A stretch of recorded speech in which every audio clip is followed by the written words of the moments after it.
A single app has become America's strangest cultural laboratory. We are about to count down the 33 weirdest TikTok trends ever to bubble up from the United States. This is not just a list, it is a guided tour through a digital funhouse where sea shanties topped the charts, butter became a centerpiece, and millions wondered daily about the Roman Empire. By the end, you will understand the bizarre heartbeat of modern American creativity and chaos. We will see how a silhouette filter sparked a privacy panic and why a boy's love for corn united the internet. What does it say about us when a platform's wildest experiments capture our collective imagination? It began as a breathtaking display of light and shadow. The Silhouette Challenge transformed ordinary doorways and hallways into stages of pure silhouette, a viral dance of mystery and revelation. Creators would film themselves in normal lighting, then apply a specific, dramatic red filter.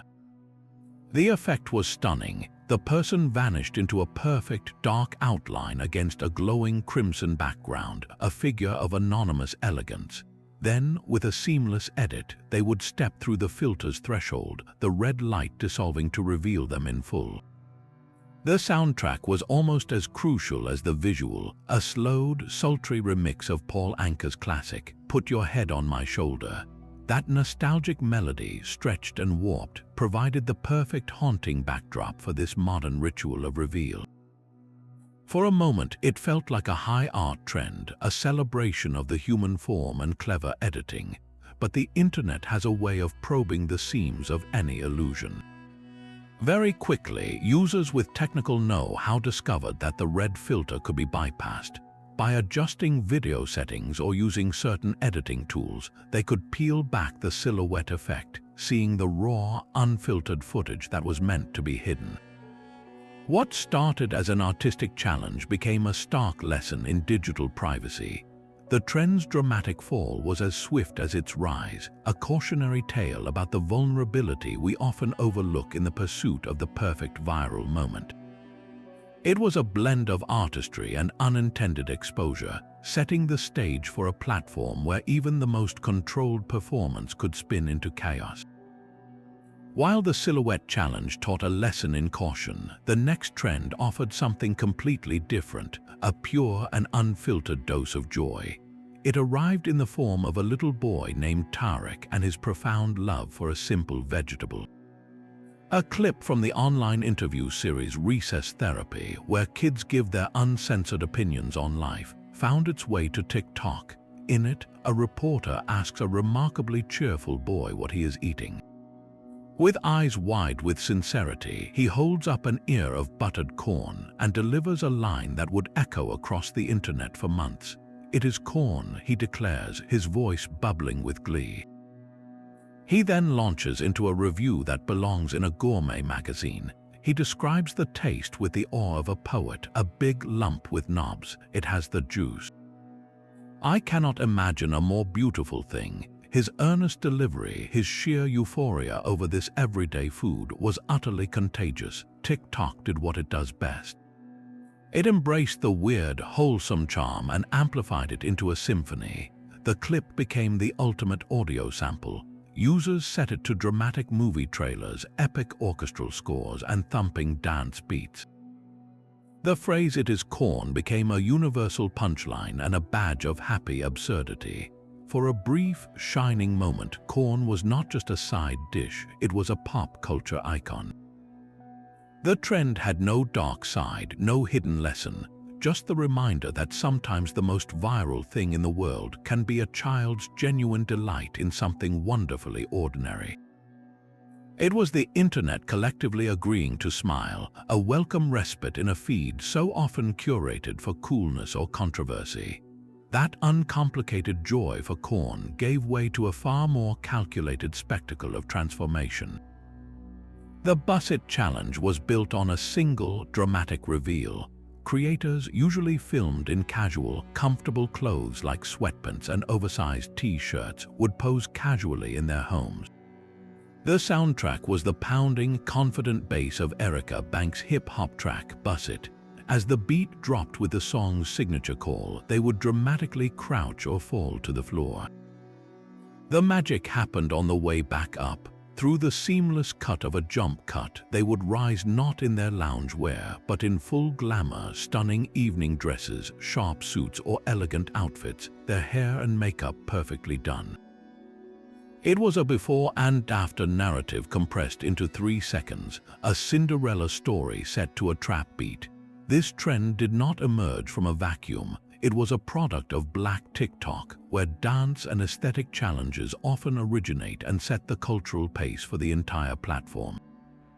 Its participation was staggering, drawing in everyone from everyday users to major celebrities, all eager to showcase their own stunning metamorphosis.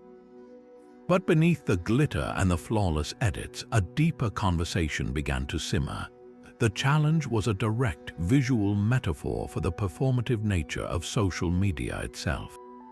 It celebrated the confidence of revealing a hidden, polished self, yet it also highlighted the pressure to maintain that illusion.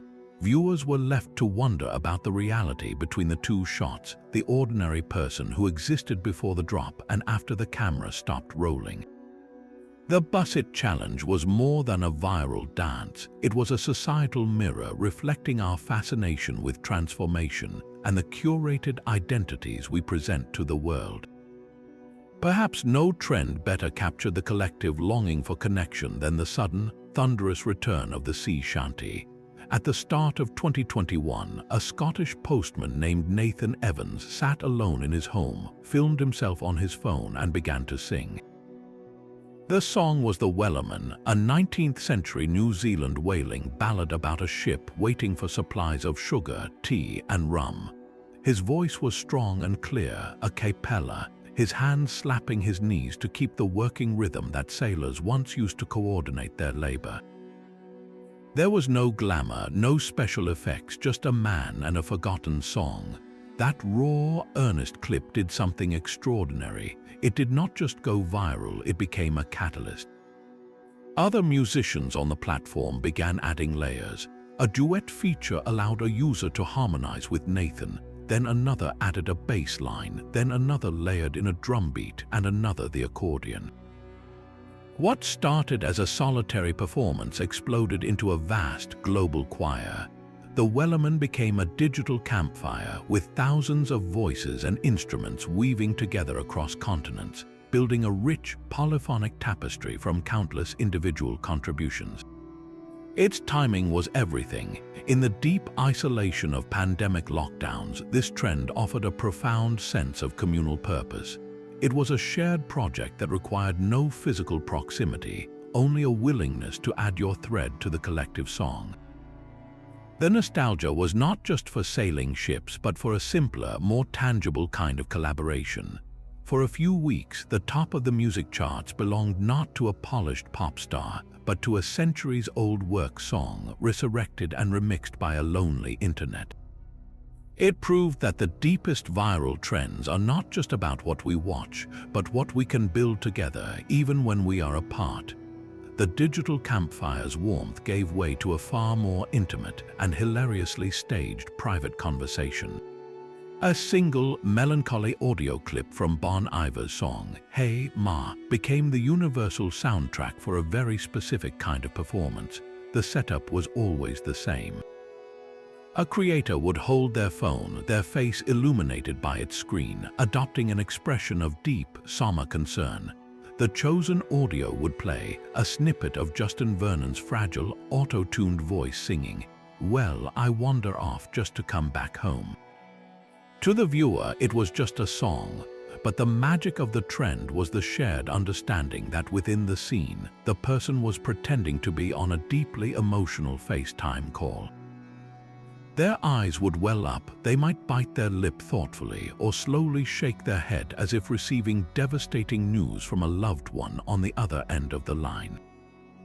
The humor was brilliantly layered. First, it was relatable. Everyone recognizes that particular look of someone engrossed in a serious phone conversation, a private drama playing out silently in public. Second, it relied entirely on the unique coded language of TikTok culture. The sound was not just a song, it was a trigger, a shared signal that told the entire audience, "We are all pretending this is a heartbreaking call right now." There were no words exchanged, no elaborate plot, just the juxtaposition of a solemn face against a known piece of music. It celebrated the platform's inside jokes, turning a solitary act of listening into a communal performance of empathetic and entirely fake melodrama. It was a trend built on silent understanding, proving that sometimes the funniest communication happens without a single word of dialogue being spoken. The silent drama of fake phone calls was replaced by a trend you could actually taste, and it divided the internet along lines of culinary delight and germophobic terror. Enter the butterboard. Imagine everything you love about a beautifully arranged charcuterie platter, the artistry, the communal sharing, the variety of flavors. Now replace every slice of salami, every wedge of cheese, every olive with a thick, luxurious layer of softened, spreadable butter. This was the core premise.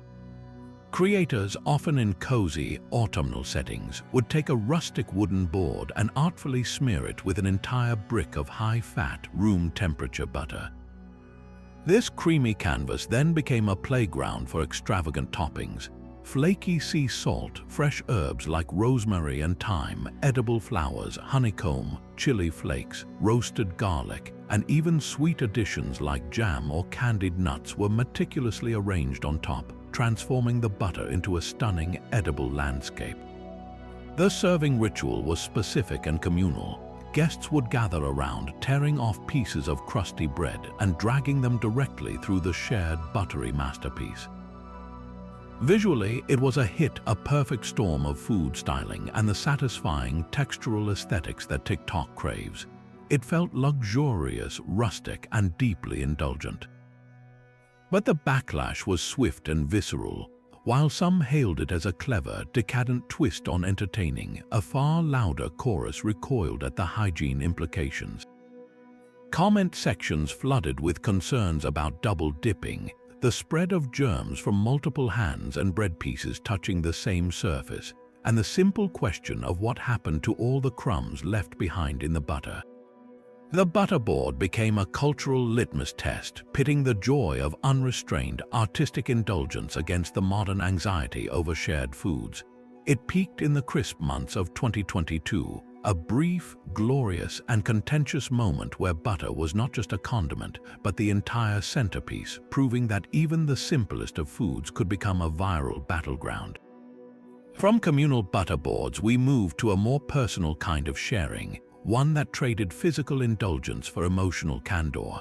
The library of Roger Hargreaves' classic children's books, with their simple round characters and blunt titles like Mr. Tickle or Little Miss Sunshine, became an unexpected lexicon for adult self-description. The trend was beautifully straightforward. Users would take a familiar book cover, replace the original title with a hyper-specific, self-deprecating new one, and pair it with a photo of themselves embodying that very trait. Little Miss forgot her reusable bags again at the grocery store. Mr. accidentally sent that text to the wrong person, and now he must move countries. These were not boasts of achievement, but confessions of universal, endearing failure.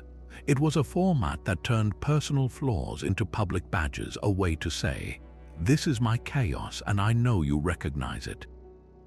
The humor was rooted in deep relatability. Scrolling through these posts felt like reading a collective diary of modern anxieties and minor shames, all filtered through the innocent, colorful aesthetic of childhood storybooks.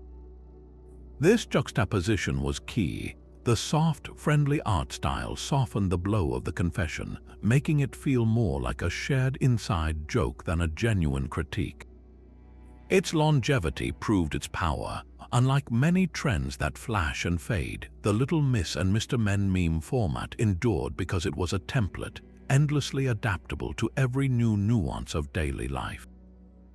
It became a durable language for communal vulnerability, a way to connect over our shared imperfections without ever having to say a word out loud. In a space often curated for highlight reels, this trend carved out a corner for the comfort of being honestly, humorously average. That shared language of vulnerability found a powerful, defiant counterpart in a blast from the 90s. A single line from No Doubt's iconic song, Just a Girl, became a rallying cry. The trend was deceptively simple. Women would film themselves tackling a task, any task, while the song's opening chords played. The clip would cut to the moment Gwen Stefani belts out the frustrated, sarcastic line, "I'm just a girl," and the creator would flash a look to the camera, a smirk of pure irony. But the tasks themselves were the entire point. This was not about stereotypically feminine activities. The videos showed women changing car tires, welding metal, coding complex software, lifting heavy lumber, doing their own taxes, or calmly handling a home repair with power tools. The mundane mixed with the highly skilled, all under that same sarcastic banner. The phrase, "I'm just a girl," once a lyric about societal limitations and being patronized, was completely reclaimed. It was stripped of its original, frustrated meaning and reloaded with a new one, ironic, capable, and fiercely proud. The caption became a badge of honor, a way to highlight competence while winking at the outdated stereotypes that would underestimate it. Each video was a miniature declaration. It said, "Look at this complex thing I can do, and by the way, your low expectations are a joke." This trend resonated because it was participatory empowerment. It allowed women to showcase their real, often uncelebrated skills, framing them not as exceptions to a rule, but as proof that the rule itself was absurd. It turned a passive lament into an active, collective flex, using the soundtrack of a previous generation's frustration to fuel a new wave of visible, viral capability. From showcasing human capability, the camera of viral culture soon panned downward to a much smaller and furrier member of the family. A new genre of content carved out its own massive niche, the "what I eat in a day" video, but with a canine twist. Pet owners began documenting the culinary routines of their dogs with a level of care typically reserved for a high-end cooking show. The videos were a sensory feast. You would see a human hand, often wearing a stylish apron, carefully searing a fillet of salmon in a cast-iron skillet, steaming fresh green beans, and delicately arranging a medley of blueberries and sweet potato rounds into a perfect circle on a ceramic dog bowl. The ingredients read like a menu from an upscale restaurant: grass-fed beef, quinoa, bone broth, turmeric, and goat's milk yogurt. Every meal was a masterpiece of color and nutrition, plated with an artistic flair that suggested the dog was about to be served by a Michelin-starred chef, not simply fed. The trend was undeniably heartwarming, a visual testament to the deep love people have for their pets. It celebrated moving beyond processed kibble to fresh, whole foods, often driven by genuine concerns about pet health and allergies. But as these videos stacked up in millions of feeds, a complex debate began to simmer in the comments. On one side, viewers praised the dedication, seeing it as the ultimate act of care. On the other, critics voiced concerns about the pressure it created, turning basic pet ownership into a performative and expensive competition. They pointed out the potential for nutritional imbalance without veterinary guidance, and the subtle anthropomorphism of assuming a dog craves aesthetic plating over, say, the joy of gulping down food from a plastic bowl on the floor. This trend became a mirror for modern pet parenting culture, where our animals are treated as children and their care becomes an extension of our own identity and values, all curated for an audience. It asked a quiet but persistent question: where is the line between loving provision and performative excess, and who, in the end, are these elaborate meals really for? The curated luxury of a pet's dinner plate stands in stark contrast to a trend born from pure, destructive impulse. A single, cryptic phrase began appearing in school hallways and bathrooms across America: devious licks. The term itself, a playful corruption of the slang diabolical licks, meaning a clever theft, promised a kind of rebellious cool. It started small, almost laughably so. A student would film themselves swiping a bar of soap from a school restroom dispenser, or maybe a single roll of paper towels, then post the clip with the hashtag. The lick was the stolen item, and the goal was to one-up the previous post. This was the dangerous, viral logic of the trend. It was inherently competitive.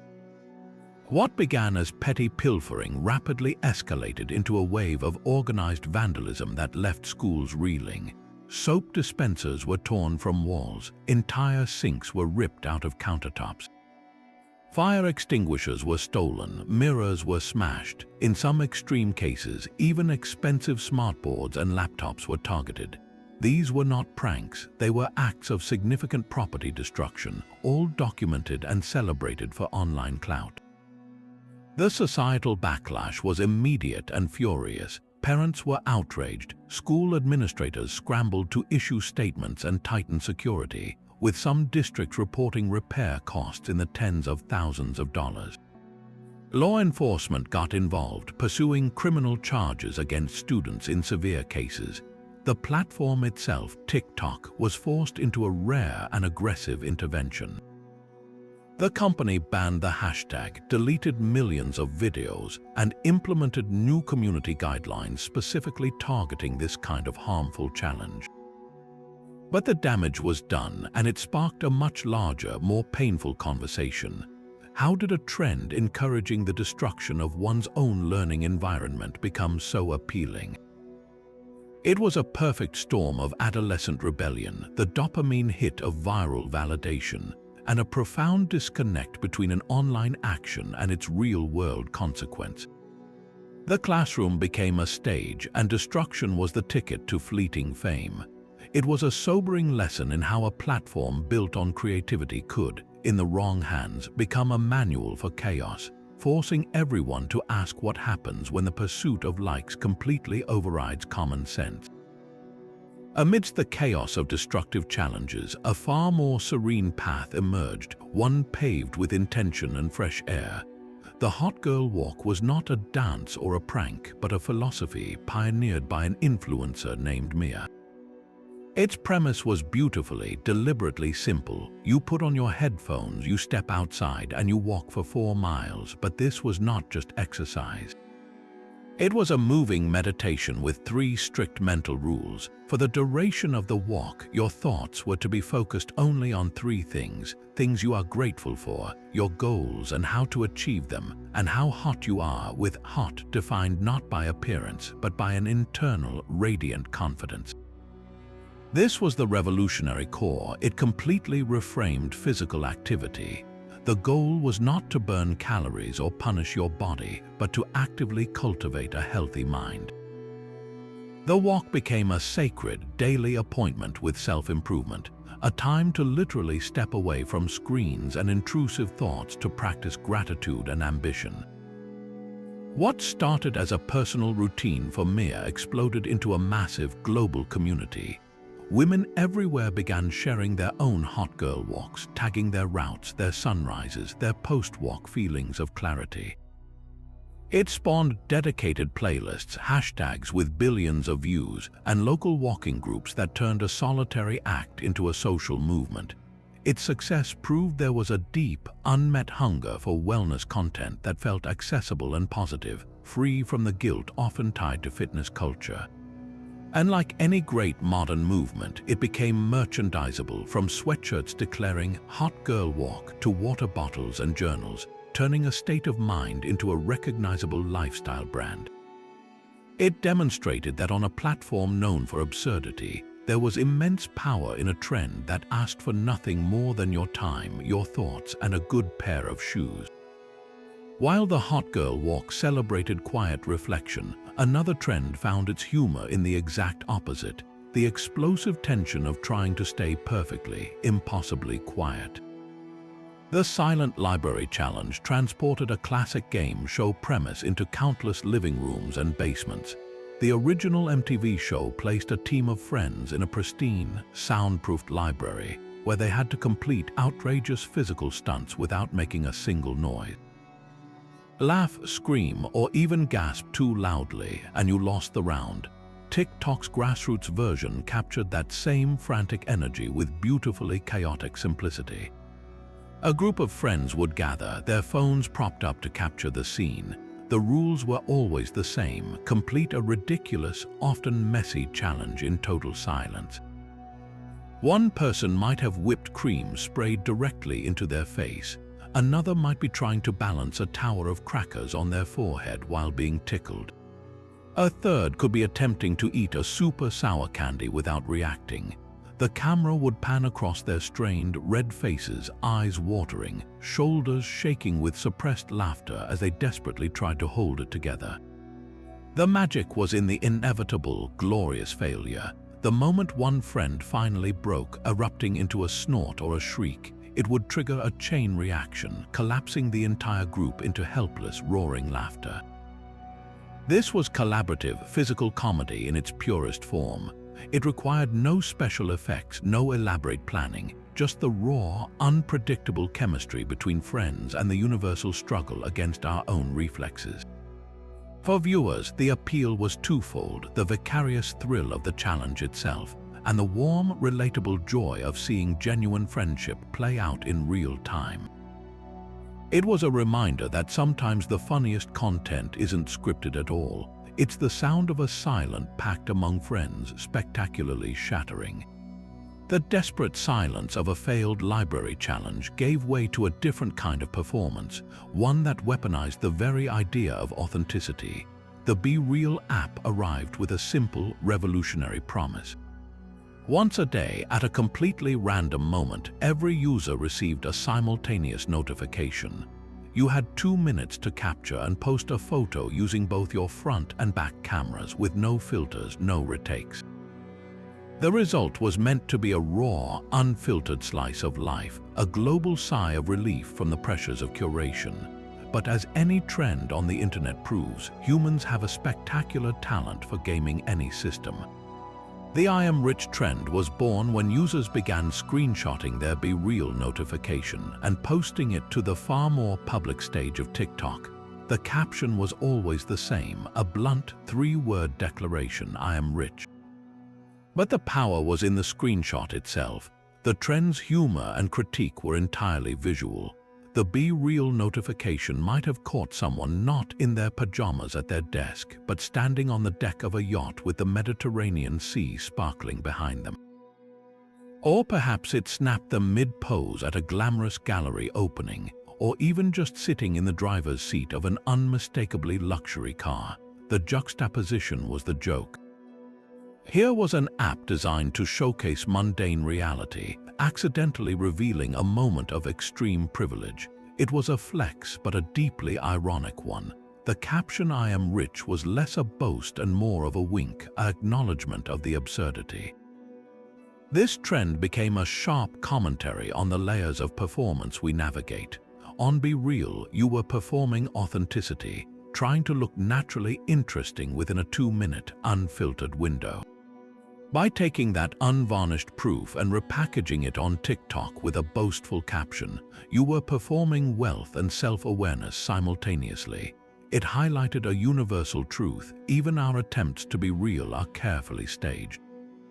The trend asked, in a world where we are all constantly performing, what happens when the curtain call is scheduled at a random time each day, and the only prop you have is your actual life? But the line between staged performance and genuine accident is a thin one, and sometimes the funniest moments are the ones we never see coming. A single audio clip became the universal soundtrack for life's miniature disasters. It was a sped-up, chipmunk-voiced remix of the Shangri-La's classic 1960s ballad, "Remember, Walking in the Sand." The original song is a haunting lament of lost love, full of dramatic pauses and teenage heartbreak. But this version was something else entirely. The pitch was shifted sky-high, the tempo frantic, transforming the singer's mournful "oh no" into a squeaky, panicked chirp that looped endlessly. This was the perfect score for videos of things going off the rails. The formula was simple and devastatingly effective. A video would show a person attempting something ordinary, like carrying a tower of expensive china, balancing on a skateboard, or trying a new dance move. For a second, everything seemed fine. Then, the moment of catastrophe, a foot slipping, a plate teetering, a comically bad misjudgment. At that exact instant, the high-pitched "oh no" would hit, perfectly synced with the first sign of doom. The clip would then often slam into slow motion, milking every frame of the ensuing chaos, the flailing arms, the wide eyes, the inevitable crash. The genius was in its timing and its emotional mismatch.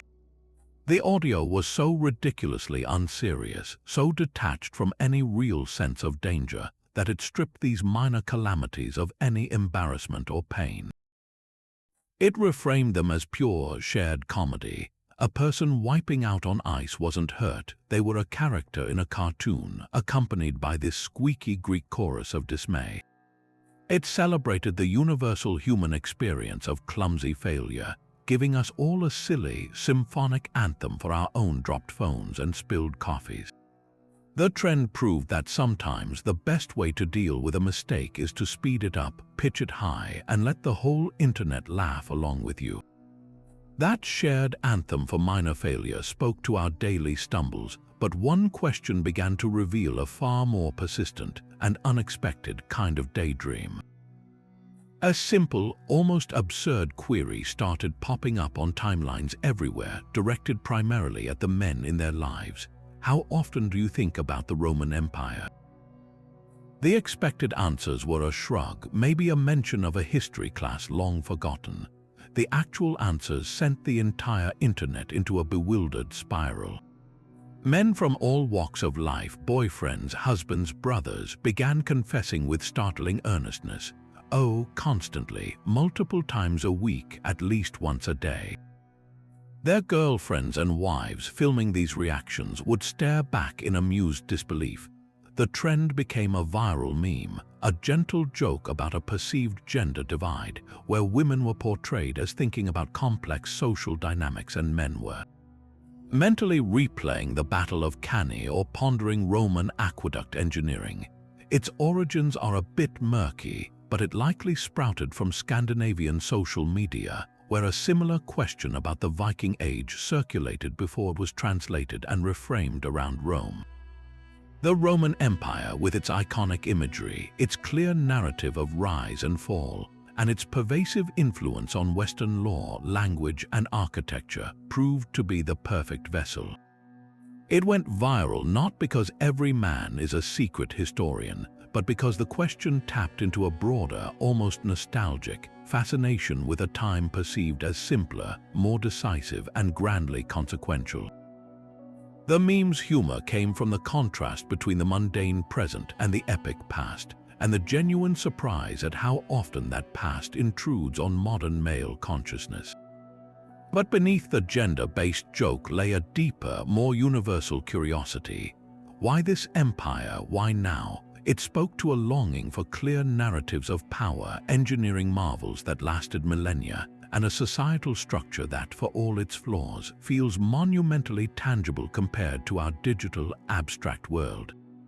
The trend was less about history itself and more about what we use history to think about: order, legacy, and the quiet moments we all spend mentally wandering far from the rooms we are actually in.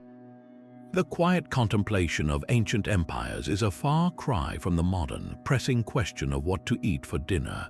A new term entered the culinary lexicon, one that perfectly captured a specific, often secret mealtime ritual. Girl dinner. The visual was instantly recognizable. A creator would hold up a plate, or more often, just assemble items directly on the countertop. There was no cooking, no recipe, just a collection of small, snackable things. A handful of crackers, a few slices of cheese, some grapes, a pickle or two, maybe a handful of olives, a dollop of hummus, a few slices of salami. It was less a meal and more a grazer's paradise, a personal charcuterie board assembled with zero ceremony. The label itself, girl dinner, was the key. It was a wink, a shared acknowledgement of opting out of the performance of proper cooking. For many, the trend was a liberating celebration. It rejected the pressure to prepare a hot, balanced, Instagram-worthy meal every single night. It embraced the freedom of eating exactly what you wanted, in the exact quantities you desired, with absolutely no labor involved. It was a permission slip for low-effort sustenance, a small act of rebellion against the societal expectation that women, in particular, should be nurturing providers in the kitchen. The trend resonated because it was honest. It said, sometimes after a long day, a sliced apple with peanut butter and a handful of pretzels is not just okay, it is perfect. It validated a reality that existed behind closed doors long before TikTok gave it a name. But as with any trend that attaches a gender to a behavior, a fierce debate ignited. Critics argued the term was infantilizing, reducing a simple eating habit to a gendered stereotype. They pointed out that men who ate the same way would likely just call it a snack, not a boy dinner. Others raised concerns about nutrition, worrying that glorifying a meal devoid of cooking or substantial protein could normalize poor eating habits under a cute label. The conversation quickly spiraled into larger cultural issues: the mental load of meal planning, the historical pressure on women to be domestic chefs, and the modern struggle to feed oneself amidst exhaustion. Girl dinner became a Rorschach test. Was it a fun, communal inside joke about self-care and convenience, or was it a sad commentary on burnout and the lowering of standards? Perhaps it was both, a viral trend that held a mirror up to the complicated, often exhausting, relationship we all have with food, effort, and the roles we are expected to play, one cracker and cheese slice at a time. From the quiet rebellion of a snack plate, we moved to a trend that turned everyday endurance into an anthem. A remix of Reba McEntire's country powerhouse song, I Am a Survivor, became the soundtrack for life's most hilariously minor victories. The formula was a masterclass in comedic contrast. A creator would film themselves in a completely ordinary, often slightly pathetic situation. Maybe they're staring blankly at a pile of unfolded laundry or wearily scrolling through a daunting work email. Then the music swells, that iconic, defiant chorus kicks in, and text flashes on screen with the ultimate humble brag. I am a survivor, it declares, for waking up only 5 minutes before my shift started. I am a survivor for remembering my reusable grocery bag exactly one time. I am a survivor for eating a slightly wilted salad from the back of the fridge. The original song is a soaring tribute to overcoming genuine, life-altering hardship, which made its application to these tiny domestic battles so perfectly absurd. The humor was entirely self-aware. No one was claiming their struggle with a stubborn jar lid was equivalent to real trauma. They were celebrating the small, unseen efforts that make up an adult life. It was a collective inside joke about the low-grade persistence required just to get through the week. This trend resonated because it validated the invisible labor no one applauds, dressing it up in the grandeur of a stadium country anthem. It gave us permission to laugh at our own minor hardships, to frame our daily grind as an epic saga, if only for a 30-second video. In a culture that often demands we project only competence and ease, this trend carved out space to celebrate simply making it through, one dramatically overstated small triumph at a time. Sometimes the best way to prepare for the day is to rehearse a fight you will never have. A fascinating subgenre of the popular Get Ready With Me format took this idea and ran with it, turning the morning routine into a stage for imaginary confrontation. Instead of peaceful music or casual chat, the soundtrack is a heated, one-sided argument audio clip. The creator meticulously applies their foundation or curls their hair while lips syncing perfectly to every angry inflection, every dramatic pause, every wounded retort. They become the sole actor in a dialogue, switching seamlessly between their own silent, listening expression and delivering the other person's furious lines to the mirror. The appeal is a potent mix of storytelling and catharsis. Viewers are instantly pulled into a narrative, guessing at the unseen antagonist, a rude co-worker, an ex-partner, a frustrating family member. The creativity reaches its peak in the synchronization of the beauty routine with the drama. A gentle swipe of blush might coincide with a sarcastic jab. The precise flick of liquid eyeliner often lands on a particularly vicious comeback. As the argument audio escalates, so too does the intensity of the makeup. Bold red lips or a sharp contour applied with deliberate, almost aggressive strokes. This trend transformed a private ritual of preparation into a public performance of emotional rehearsal. It allowed creators and the millions who watched to play out scenarios of standing up for themselves, of delivering the perfect, cutting remark they never could in the moment. There was no actual conflict, no real tears, just the powerful, controlled release of scripting your own victory in eyeliner and lip gloss. A small reclaiming of power, one perfectly timed mascara coat at a time. Even the most elaborate imaginary argument pales next to the all-consuming obsession of a very different kind of roleplay. A sprawling fantasy video game called Baldur's Gate 3 did something remarkable. It didn't just attract players, it seemed to rewrite their neural pathways. The term for this phenomenon was as blunt as it was accurate: brain rot. This wasn't casual fandom, it was a state of being. For months, a significant corner of TikTok became a dedicated asylum for those infected, posting content that was equal parts analytical, creative, and completely unhinged. The game itself, a narrative-rich epic where every choice matters, provided the perfect fuel. But the brain rot wasn't about gameplay tips or boss strategies. It was about the characters. Users dissected every line of dialogue from the vampire rogue Astarion or the cerebral Githyanki warrior Liesel as if they were sacred texts. They crafted intricate, minute-long edits set to dramatic music that framed party banter as epic romance or tragic betrayal. They posted shaky, breathless videos of their own reactions to key story moments, their faces a mask of genuine grief or shock. The humor was deeply niche, revolving around inside jokes about magical artifacts, the perils of failing a dice roll during a crucial conversation, or the shared trauma of a particularly nasty monster. To an outsider, it was an impenetrable chaos of elf ears, dice rolls, and melodramatic captions. But within the trend, it was a language. Calling it brain rot was a badge of honor, an admission that a fictional world had so fully colonized your thoughts that normal social media posting was no longer possible.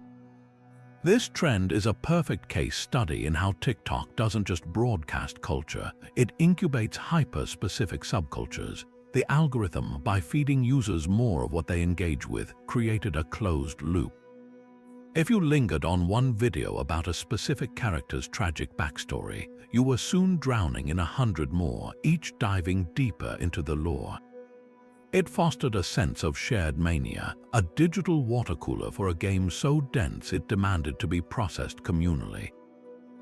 The Baldur's Gate 3 brain rot trend showed that in the age of endless content, the deepest engagement isn't always broad. It's often a deep, narrow, and wonderfully weird dive into a single shared obsession, proving that sometimes the most vibrant communities are built not in the mainstream but in the rabbit hole. Brain rot over fictional heroes is one thing, but a far more personal form of collective diagnosis was happening in the real world of dating. A single, visceral slang term became the lens through which millions began to analyze their romantic prospects, the Ike. This was not mere dislike or annoyance. The Ike is a specific, almost physical sensation, a sudden, irreversible cooling of attraction, often triggered by one tiny, seemingly insignificant behavior. It is the romantic equivalent of a record scratch, where everything was going fine until you notice the way they pronounce the word mirror, or witness them eating a banana in a way that feels fundamentally wrong. TikTok became the global clinic for this condition. The trend was simple. Users would confess the hyper-specific things that gave them the Ike, and the comments would flood with either empathetic agreement or bewildered dissent. The examples ranged from relatable to absurdly niche. Someone might say they got the Ike when a date referred to their parents as mommy and daddy, or when they saw them put ketchup on scrambled eggs. Others shared deal breakers like a person who walks slightly too far ahead of you on the sidewalk, or someone who uses too many emojis in a professional text. The trend functioned as a massive, crowdsourced guide to modern dating's unspoken rules.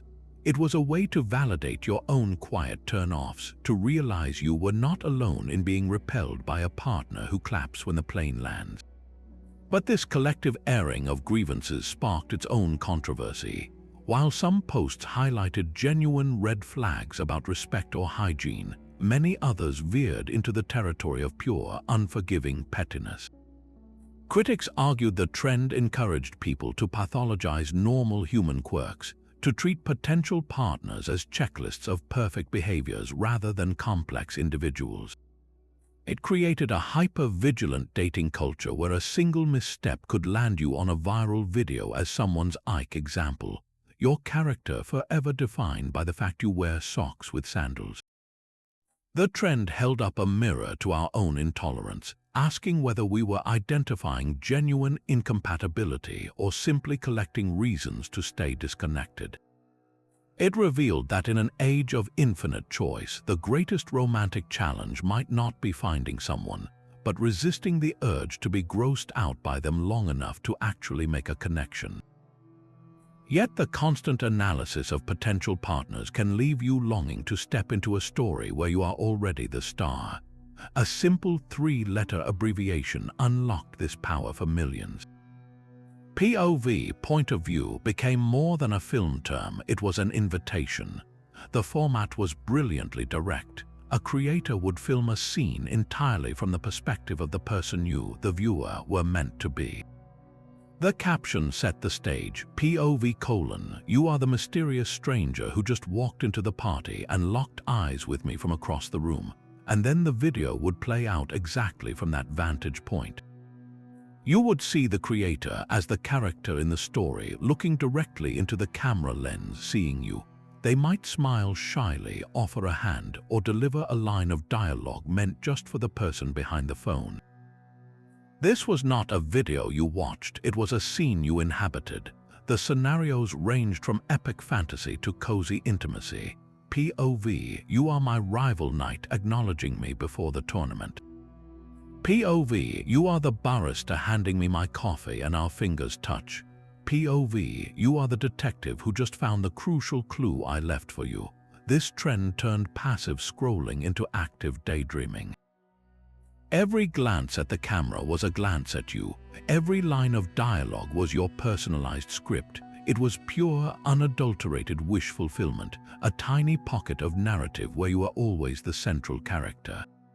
Its success lay in its simplicity and its profound understanding of why people consume stories, to see themselves reflected in a more exciting world. This format became a cornerstone of TikTok's unique storytelling language, proving that the most powerful connection a creator can make is to look through the lens and make the viewer feel seen, not as an audience but as the hero of the moment. While POV videos let you step into a single scene, other trends offered an entire world to live in, one defined not by a moment but by a meticulously chosen aesthetic. The language of cause became a new vocabulary for self-definition. This was not just about liking a style, it was about declaring an allegiance to a hyper-specific, often fantastical way of being. Two of the most prominent and contrasting examples were goblin core and cottagecore, each building a complete digital subculture from a mood board. Cottagecore arrived first, painting a dream of soft-focused pastoral life. Its imagery was a symphony of gentle nostalgia, sun-dappled meadows, floral print dresses, freshly baked bread cooling on a windowsill, handwritten letters, and foraging for wild berries. It was an idyllic, rural fantasy utterly disconnected from the realities of farming, a romantic escape into a simpler, pre-digital past. It spoke to a deep yearning for slowness, self-sufficiency, and harmony with nature, all filtered through a lens of breathtaking beauty. Then, as if in direct, mischievous response, came Goblin Core. If Cottagecore was a curated museum, Goblin Core was the fascinating clutter of a mossy riverbank. This aesthetic celebrated the weird, the earthy, and the unkempt. Its icons were mushrooms, frogs, tarnished coins, tangled roots, jars of odd buttons, crooked teeth, and the joy of collecting shiny rocks. It was an embrace of the feral and the imperfect, a rejection of polished minimalism in favor of cozy, cluttered chaos. On the surface, these cores seemed like opposites, one pristine and orderly, the other delightfully messy. But they served the same profound purpose. They were tools for identity curation in a digital age. By tagging yourself with a core, you were instantly communicating a complex set of values, desires, and personality traits to a like-minded community. You were saying, I am the person who finds peace in kneading dough, or I am the person who treasures a strangely shaped stick I found on a walk. These were not passive interests, they were active lifestyles performed online. Users didn't just post about these aesthetics, they lived them, sharing their homemade pies, their thrifted trinket collections, their forest walks. The trend revealed how the internet has become a place to try on entire identities, to find your tribe not by geography or age, but by a shared, visual dream of what life could be, whether that dream is spotless and sunlit or wonderfully, gloriously muddy. But a curated identity still requires an audience, and what if that audience could directly purchase your performance? The world of live streaming has always thrived on interaction, but a new format twisted that relationship into something surreal and strangely hypnotic. It was called NPC streaming, and it turned the broadcaster into a digital vending machine. Borrowing the term from video games, where non-player characters are programmed with a limited set of repetitive lines and actions, these streamers would adopt a simple, looping persona. Sitting in front of their cameras, they would perform a tiny, mundane task over and over, like stirring an empty cup, pretending to type on an invisible keyboard or slowly blinking. Their speech was robotic, broken into short, generic phrases triggered by viewer donations.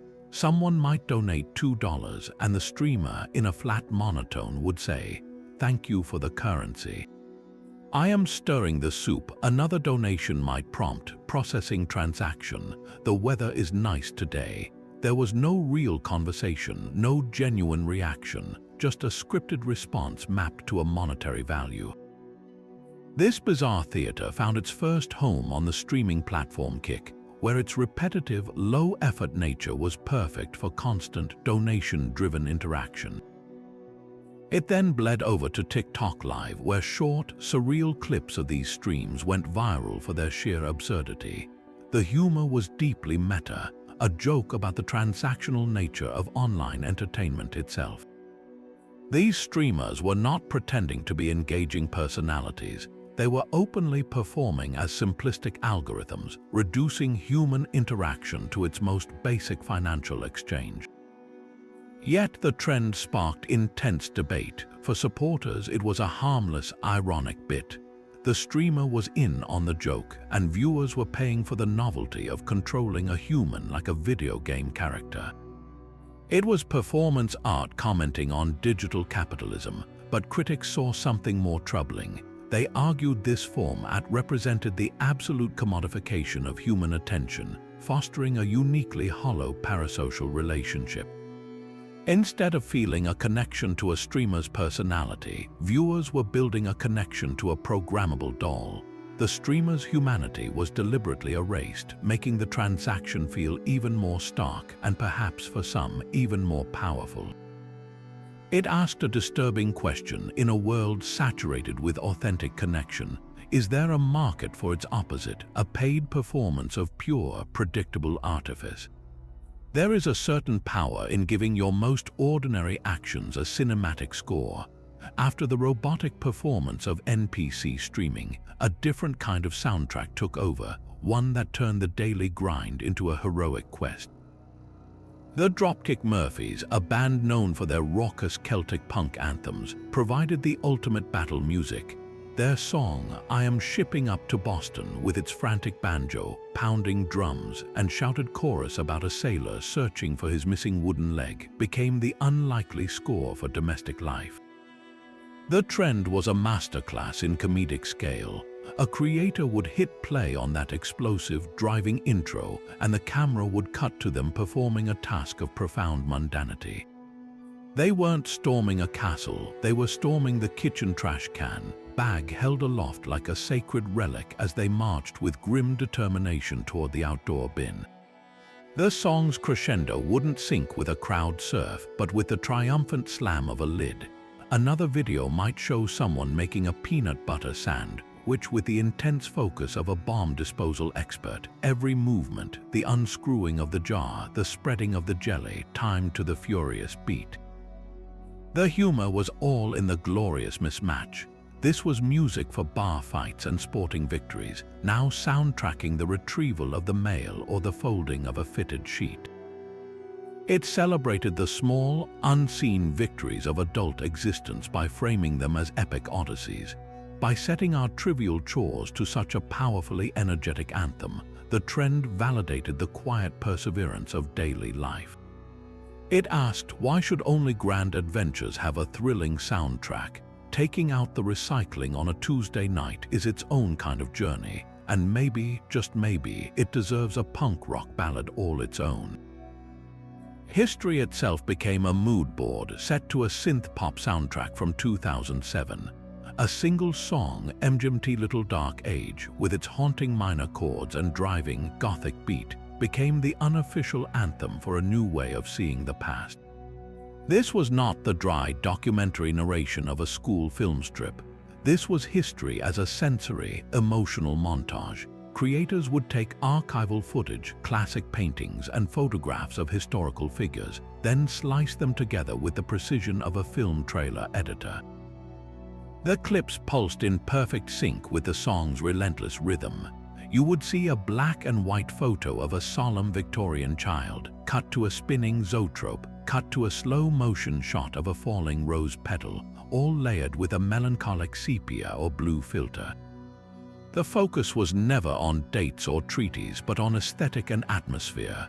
An edit on the Romanov family might linger on the ethereal beauty of the daughters' portraits, the opulence of their gowns, and the decaying grandeur of their palaces, all while the lyrics about a little dark age echoed with tragic irony. Another might frame the American Great Depression through the stark, beautiful compositions of Dorothea Lange's photography, the hardship transformed into a poignant study in light and shadow. This trend repackaged history for a generation raised on visual fluency and emotional immediacy. It was history consumed not as a linear narrative of cause and effect, but as a collection of vibes, a haunting dream of lost eras. The knowledge imparted was secondary to the feeling evoked, a deep, romantic melancholy for times these viewers never lived. It asked not what happened, but how did it feel? In doing so, it created a powerful, if simplified, portal to the past, proving that sometimes we connect to history not through our minds, but through a well-chosen song and a perfectly timed cut to a flickering candle. Sarcasm often works best when delivered with a perfectly straight face, and one audio clip became its ultimate digital vessel. A man's voice, dripping with exaggerated, almost painful sincerity, would play over a video. Oh wow, he'd gasp, pausing for effect, what a cool, and then he'd name the object on screen. The genius was in the disconnect. The clip was never used to praise something actually impressive. Its power lay in highlighting the exact opposite, the deeply underwhelming, the obviously broken, the hilariously pathetic. A creator might point their camera at a clearly lopsided, homemade shelf wobbling on one leg. Oh wow, the audio would chime in, what a cool shelf.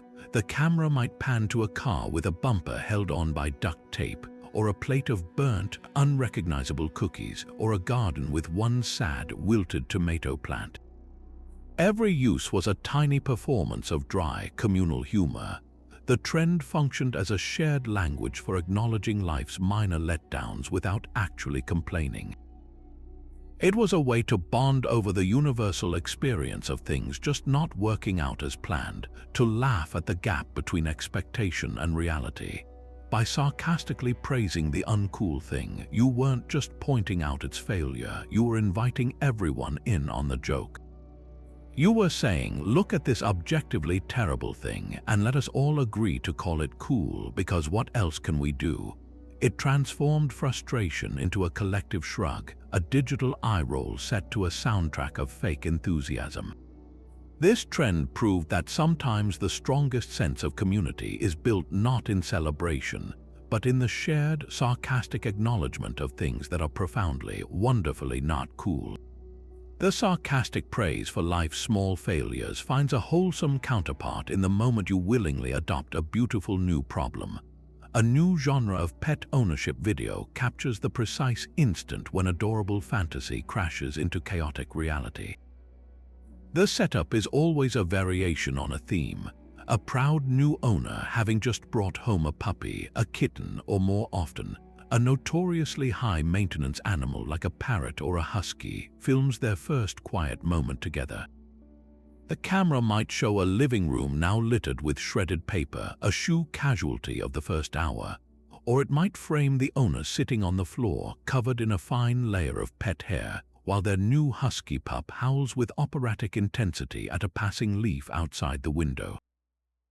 The caption is the resigned yet loving punchline, "This is my life now." It is never a complaint but a statement of astonished surrender. The humor is deeply universal because it speaks to a fundamental truth of caregiving, the gap between expectation and reality. You bring home this fluffy bundle of joy, imagining serene cuddles and picturesque walks. What you get, at least initially, is a tiny tornado of need, noise, and destruction that has just rewritten your entire daily routine. The trend thrives on the specific personalities of certain breeds. A new parrot owner might film themselves trying to work from home while their brilliant, loud new companion systematically dismantles their keyboard keys, squawking along to their Zoom call. A husky owner might capture the serene, snow-covered beauty of their backyard, only to pan to the dog itself, refusing to come back inside in a -20-degree blizzard because, well, it is finally comfortable. These videos are celebrations, not lamentations. They are a public initiation into a club, a way of saying, "I had no idea what I was in for, and I would do it all again." The "this is my life now" moment is a rite of passage. It bonds experienced owners in the comments with empathetic laughter and warnings like, "Just wait for the teenage phase," while gently preparing prospective owners for the beautiful, messy truth. It transforms the overwhelming into the communal, reminding us that love often looks less like a perfect picture and more like sitting on your floor, covered in slobber, wondering how you got here and knowing you would not trade it for the world. Boundaries became the next frontier, packaged in a deceptively simple two-word command.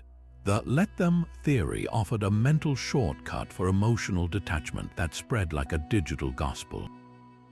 Its core message was a radical, if not entirely new, form of surrender. If they are not making time for you, let them. If they are choosing to misunderstand you, let them. If they are not texting you back, let them. The mantra was a permission slip to stop managing other people's emotions and reactions, to cease the exhausting internal campaign to control the uncontrollable. While often linked to motivational speaker Mel Robbins, who championed the concept in her own work, the phrase found its perfect bite-sized home on TikTok.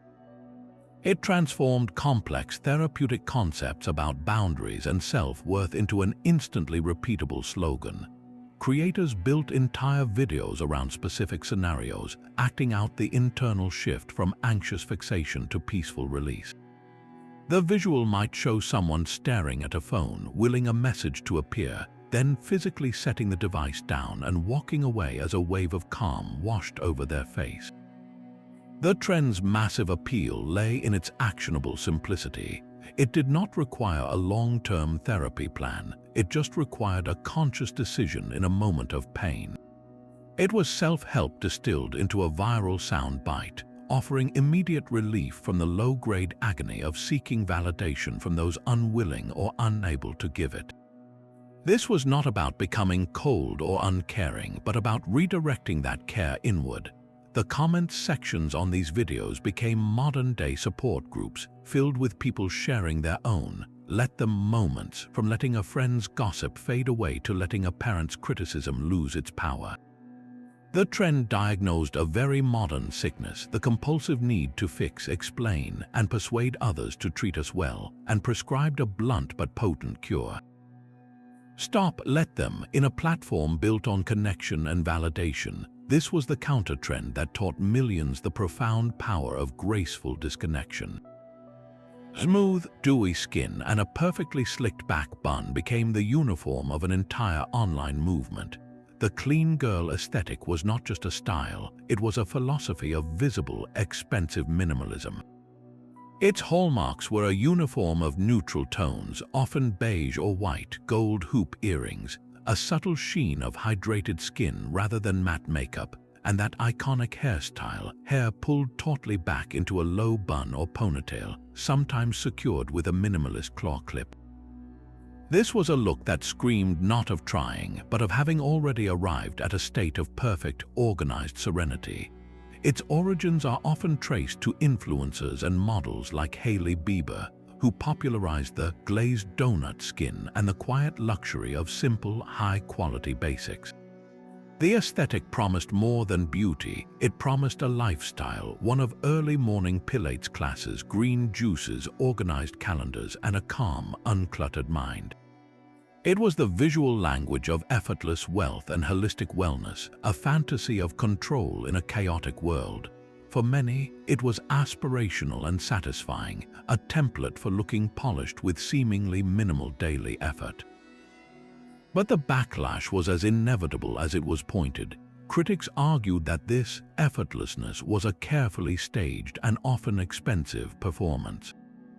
The dewy skin required a shelf of luxury serums and moisturizers. The slicked back hair demanded specific gels and a commitment to frequent washing and styling. The minimalist wardrobe was built on costly, high-quality staples. The aesthetic, while seemingly inclusive in its simplicity, was quickly called out for its narrow standards, often centering a specific, affluent, and frequently white or light-skinned ideal of beauty. The pressure shifted from looking made up to looking naturally, expensively perfect, a standard that could feel just as exhausting as the full glam routines it sought to replace. The clean girl trend held up a mirror to our desire for order, but in its reflection we saw the familiar pressures of comparison and consumption, just dressed in a more understated, beige-colored package.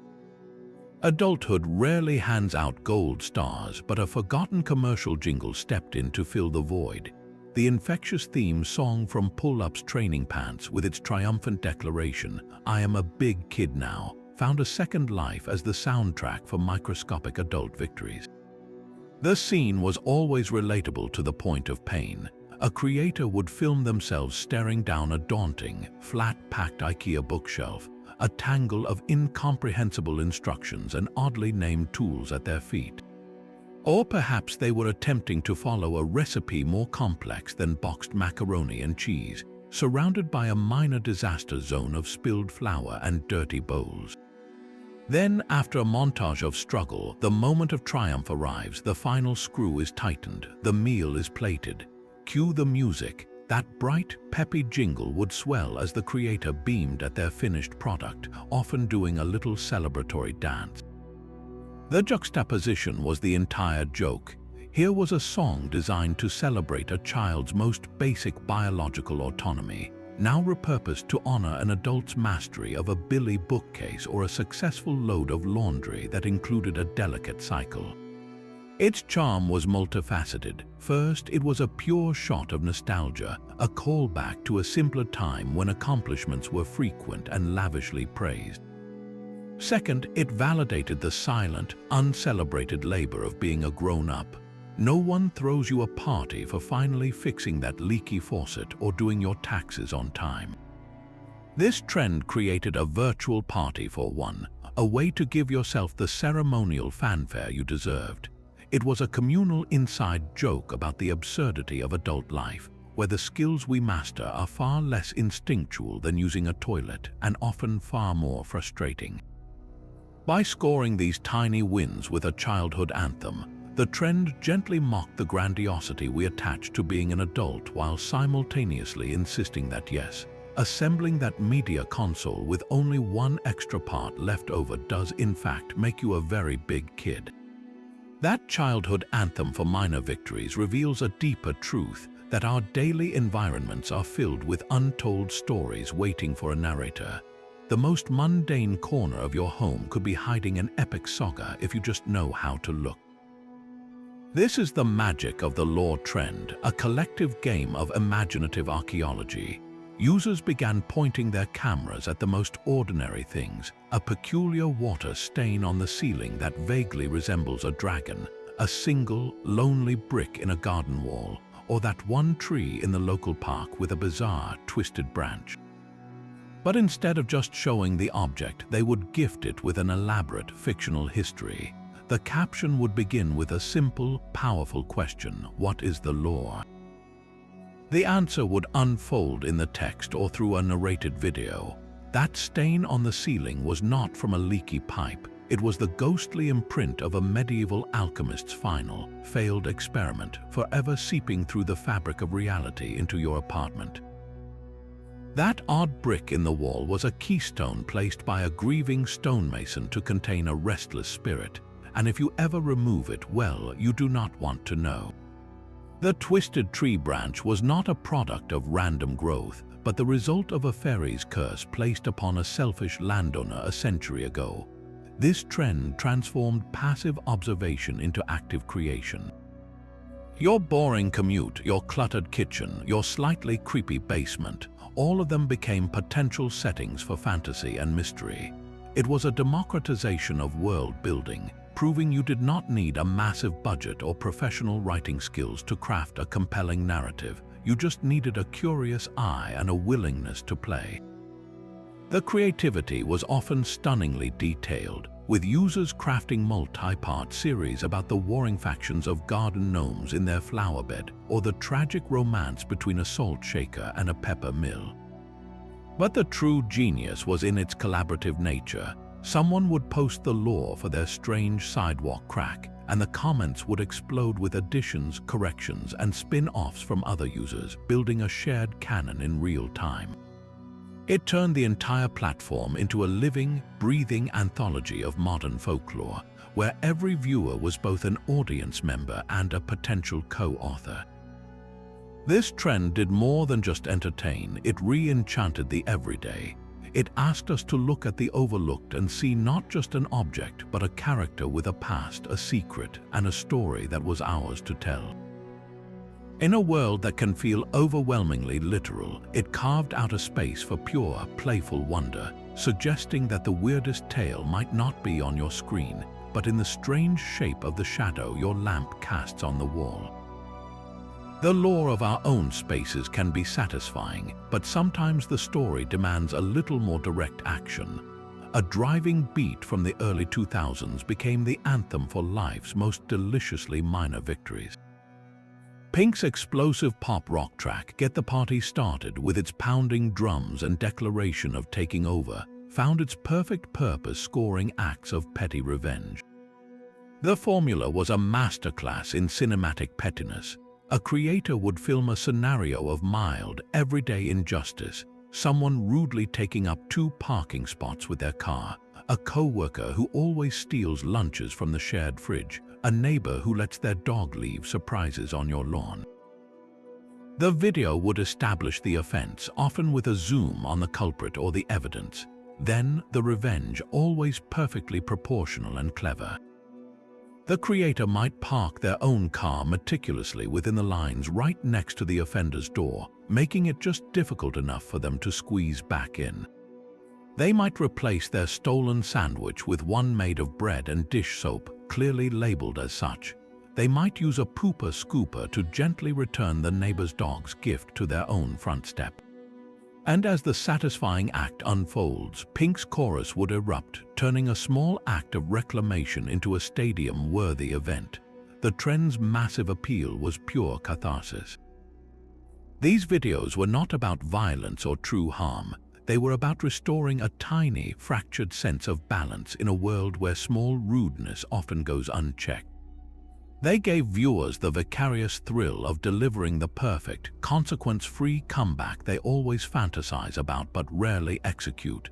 The music was key. It elevated the moment from simple retaliation to a celebratory ritual. It said, "This is not about anger, it is about joy, the joy of cleverly righting a tiny wrong." Each video was a 3-second parable about standing up for yourself, a reminder that you do not have to just absorb every minor annoyance. In a feed full of grand dramas and curated perfection, this trend celebrated the small, sweet taste of justice, one perfectly synced bass drop at a time. But the ultimate power lies not in scoring petty victories, but in delivering the perfect, pinpoint critique. A single, flexible phrase became the internet's favorite scalpel for dissection, the ultimate mic drop in comment form. It is the blank for me. The structure is deceptively simple, a sentence fragment that isolates one specific, often absurd, detail as the definitive reason for your judgment. The blank is filled with the offending element, and the "for me" personalizes the verdict, making it feel less like an objective fact and more like an inarguable personal truth. It is the way he pronounces GIF with a hard G for me. It is the single fake plant in an otherwise empty room for me. It is the politician's awkward thumbs up in the middle of a serious speech for me. The trend transformed casual observation into a cultural art form. Its genius was in its specificity and its economy. You were not just criticizing something, you were zeroing in on the one tiny, telling flaw that encapsulated the entire problem. It was a tool for roasting everything from celebrity fashion choices to poorly designed products, from a friend's questionable dating profile picture to a brand's tone-deaf advertisement. The humor was sharp but often affectionate, a way to bond with others over a shared eye for the ridiculous. It allowed you to express disdain or disbelief without a lengthy rant, wrapping your critique in a neat, viral-ready package. This phrase became more than slang, it was a lens. It trained an entire generation to look past the whole and focus on the telling part, to find the narrative in a single misplaced comma or an ill-advised pair of socks. In a world overflowing with content, it was the ultimate editor's note, a way to say, "I have seen everything here, and this one detail is the story." From sarcastic praise to petty revenge symphonies, we have wandered through a digital funhouse of 33 uniquely American creations. This was not merely a list, but a map of our collective subconscious, drawn in butterboards and POV fantasies. Each trend, from the communal sea shanty choirs to the isolating grip of the devious lick, reveals a different facet of what we crave when we open an app. We seek connection, building global harmonies one layered vocal at a time. We crave humor, turning our minor failures into shared anthems set to squeaky pop songs. We are desperate to craft identity, whether through a curated aesthetic core or a self-deprecating little mistitle. And sometimes we simply need to unleash a little chaos, to test boundaries and feel the thrill of a trend spiraling beyond anyone's control. These viral moments are the folklore of the 21st century, modern myths born not around campfires but in algorithmically fed feeds. They show us at our most creative, our most vulnerable, our most ridiculous, and occasionally our most destructive. So as this tour ends, we turn the question over to you. In this bizarre museum of American digital culture, which exhibit stood out as the strangest, was it the haunting lore of a water stain, the earnest chaos of a corn review, or the quiet rebellion of a girl dinner? And more importantly, which one did you find yourself scrolling through, laughing at, or even participating in? The comments are open for your testimony. And if you enjoyed this deep dive into the internet's ID, be sure to subscribe. The laboratory is always open, and the next weird experiment is already bubbling up.